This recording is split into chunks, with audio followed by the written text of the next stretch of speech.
We plan for the future, looking forward hopefully and innocently. But there are those who would interrupt our plans, those who would plot against us to destroy tomorrow.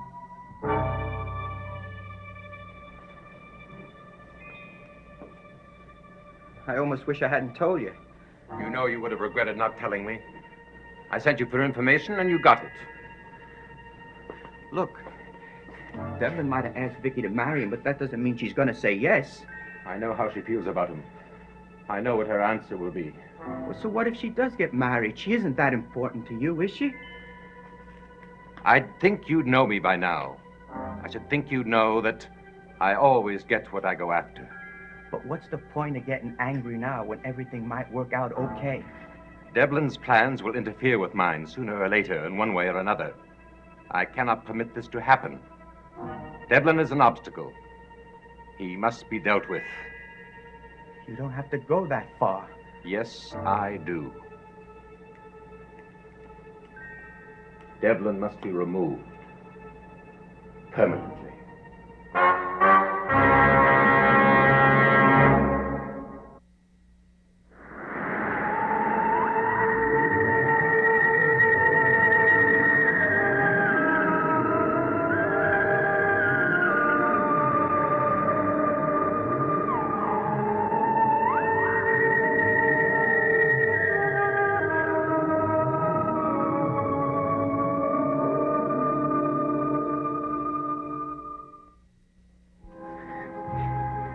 And you don't have to do this.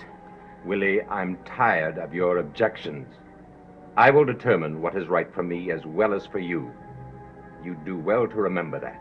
I'm just saying you don't have to go that far. Nothing you say will dissuade me. Burke Devlin will be destroyed.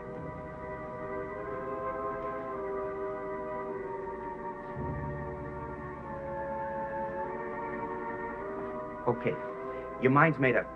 But won't you listen to me for a minute? What for? If you give me a chance to talk, I think I could make some sense. All right, then go ahead. Talk. Okay, let's just look at it for a minute. When did you figure on getting rid of Burke Devlin? Immediately. How? The same way as I dealt with your friend Jason McGuire. I see.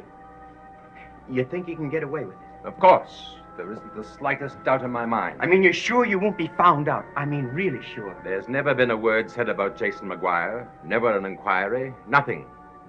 I doubt that there ever will be. That might be so.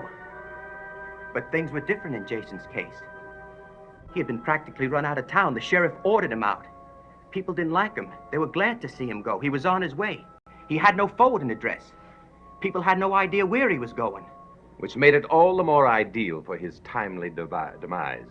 Okay, so it was a good setup. But Burke Devlin is something else. He's one of the most important men in Collinsport. People expect him to be here permanently. He's got roots in this town. So Jason never had that. Nobody cared that he was gone.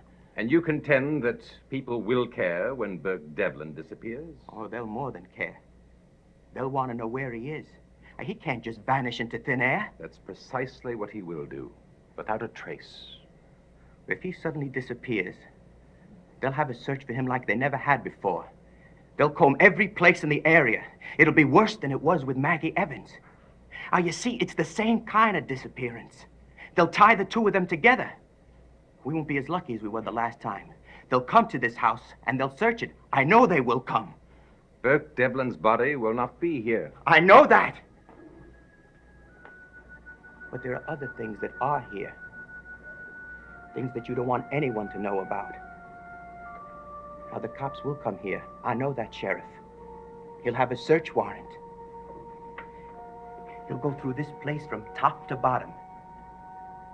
And he'll go down there in that cellar.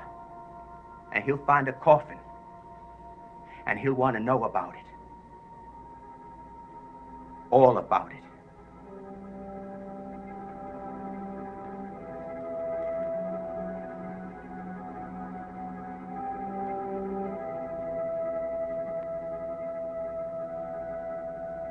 Now, you know that it could happen. Yes, I know. Now, I know you want to get rid of him right away. But if you gotta do this, why not wait? Pick a better time. All right, Willie. I'll pick another time. But my plans require that Devlin be put out of the way. And you will help me do it.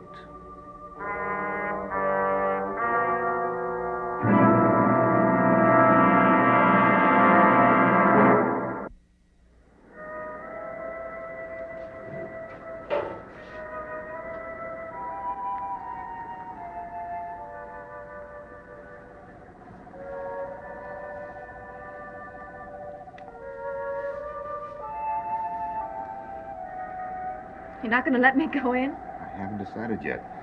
I don't know if I can let you go. I wish I didn't have to go in. And don't. Let's take a drive up the coast and then stop at the Blue Whale for a nightcap and then back to Collingwood. No, it sounds wonderful, but I'd rather save that for another night. All right. As long as it guarantees me another evening with you. Tonight was too special. Too wonderful, too unforgettable.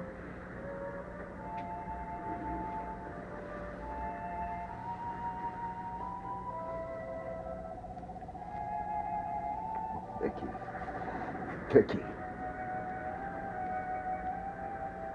The question I put to you tonight was the toughest one I've ever asked. I know.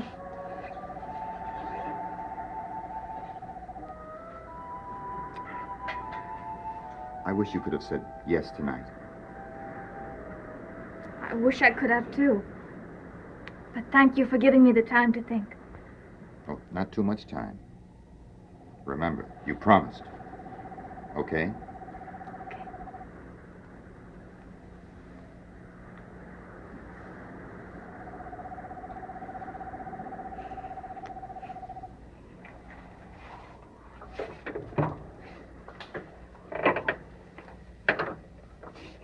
Would you like some coffee? Oh, no, thanks. I'd better be getting on and let you get to that serious thinking. You know, I've never thought of myself as a married woman. I suppose it's because I've always thought of myself as taking care of someone else's children. I'm offering you the chance to take care of your own. Hello, Vicky. Bert, Oh, hello, Mrs. Stoddard. Hello, Liz. did you have a nice evening? The nicest. Thank you. Am I interrupting? Oh, no, I was just getting ready to leave. Oh, well, may I talk to you for a moment, Bert? Of course. Well, I think I'll go upstairs now. Good night, Bert. Good night. Should we go in here? All right.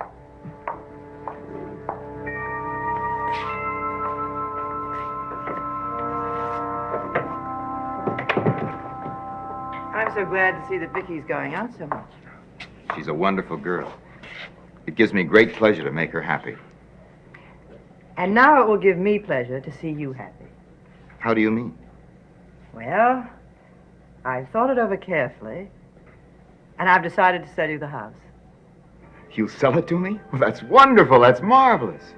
Would you like to discuss the business end of it tonight? Well, I tell you, Liz, I feel so good about it. I'd rather leave the hard bargaining up to our respective lawyers. We've had our last conflict. Should we drink to that? Absolutely.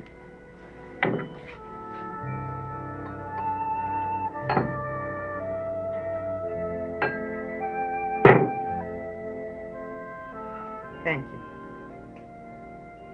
Good luck, Burke. Don't let anything stand in the way of your happiness. Nothing ever could.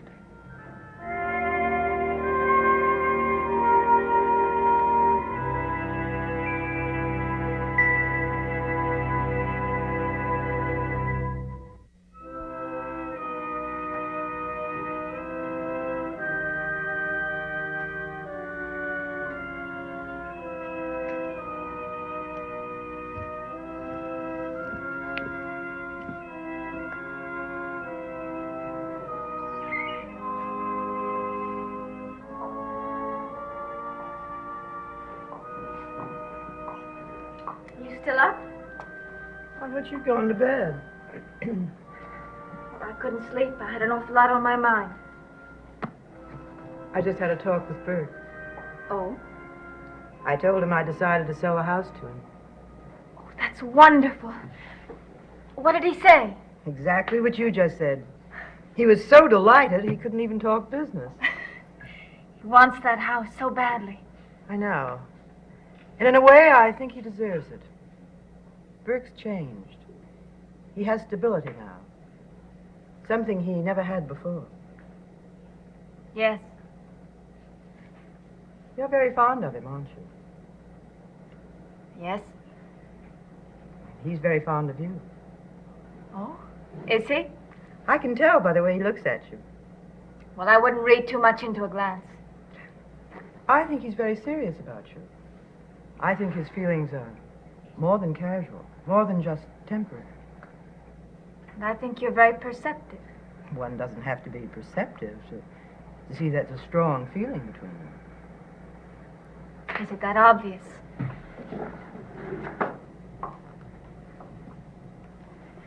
I suppose that's why I couldn't sleep tonight. What do you mean? I was thinking about Burke.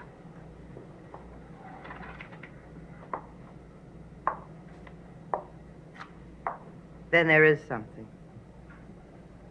Yes. I was thinking about me, too. Who I am, what I want, where I'm going. What brought all this on? Burke, Then there is something. you see, tonight he asked me to marry him. Oh, I didn't know it had gone that far. Oh, I think it was there all the time. What was your answer? I told him I'd have to think it over very carefully, which is what I've been trying to do. Well, what do you want to do? I don't know. No one's ever asked me to marry them before. I'd never really thought about it, or even the possibility. And now I'm faced with a decision, and I don't know what to do. Oh, of course you do. No. Sometimes I wish I didn't have to make that decision. Well, you have to make it sooner or later. Mrs. Stoddard, would you help me decide? I wish I could, Vicky, but this must be your own decision. Marriage is a very important step. Well, then, tell me this. If you were against my marrying Burke, really against it, would you tell me? Yes, I would. Well, that's a help. I suppose what you're trying to do is to force me to make up my own mind. You're capable of it. Thank you. You've helped me. You've helped me very much.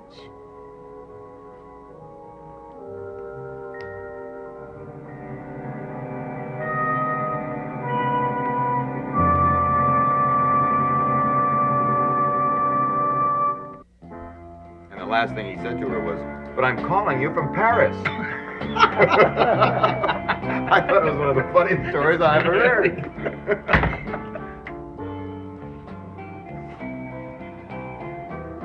Excuse me.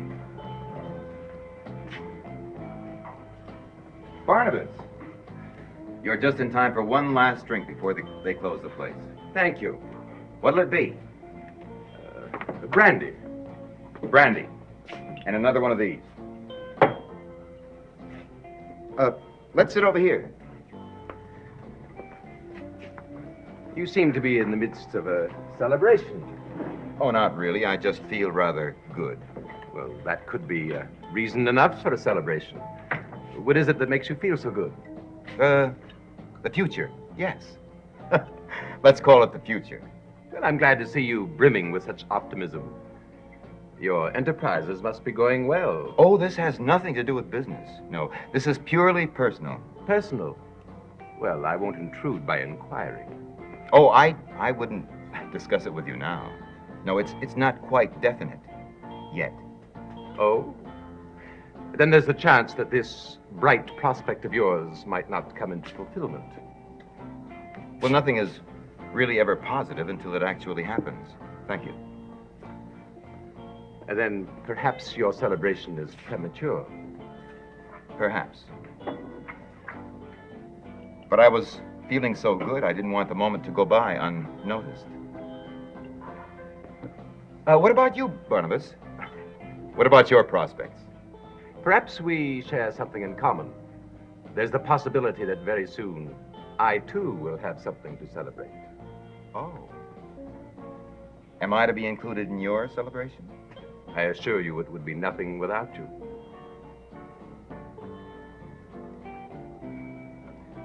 Barnabas, I wonder about something. What is it?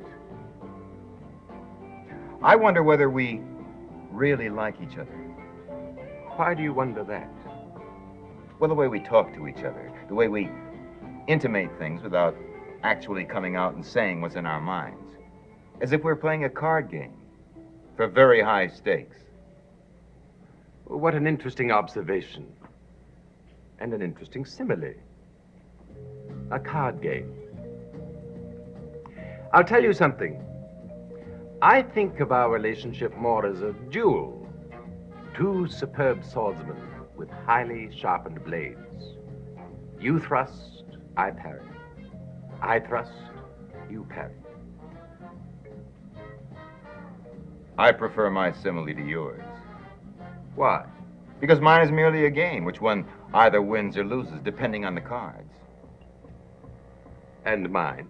Well, yours seems to be a matter of complete desperation. Life or death.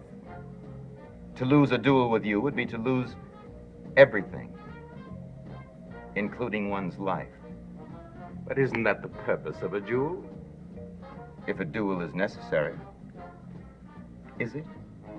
Well, that can't be determined until the sword is in one's hand.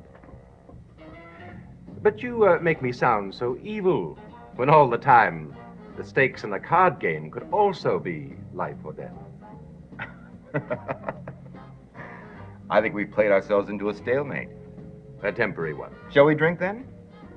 To either the deck of the cards or the sabers, whichever it's to be. Well, that certainly is worthy of a toast.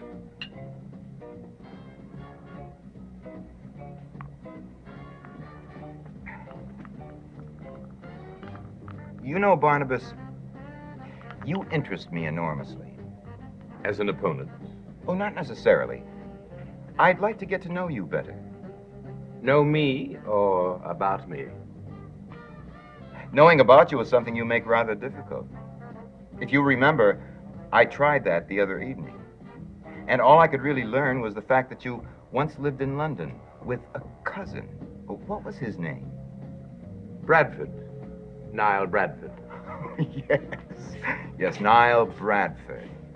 Now, how could I forget an unusual name like that?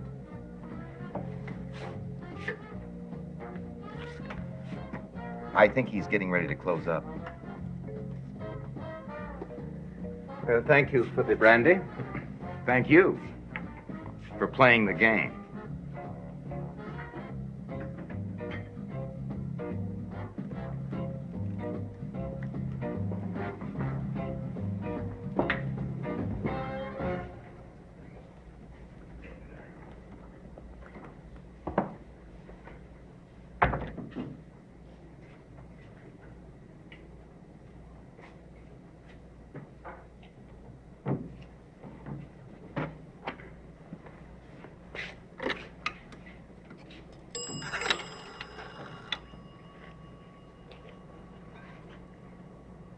Hello, operator. Connect me with the overseas operator. I want to place a call to London.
Dark Shadows is a Dan Curtis production.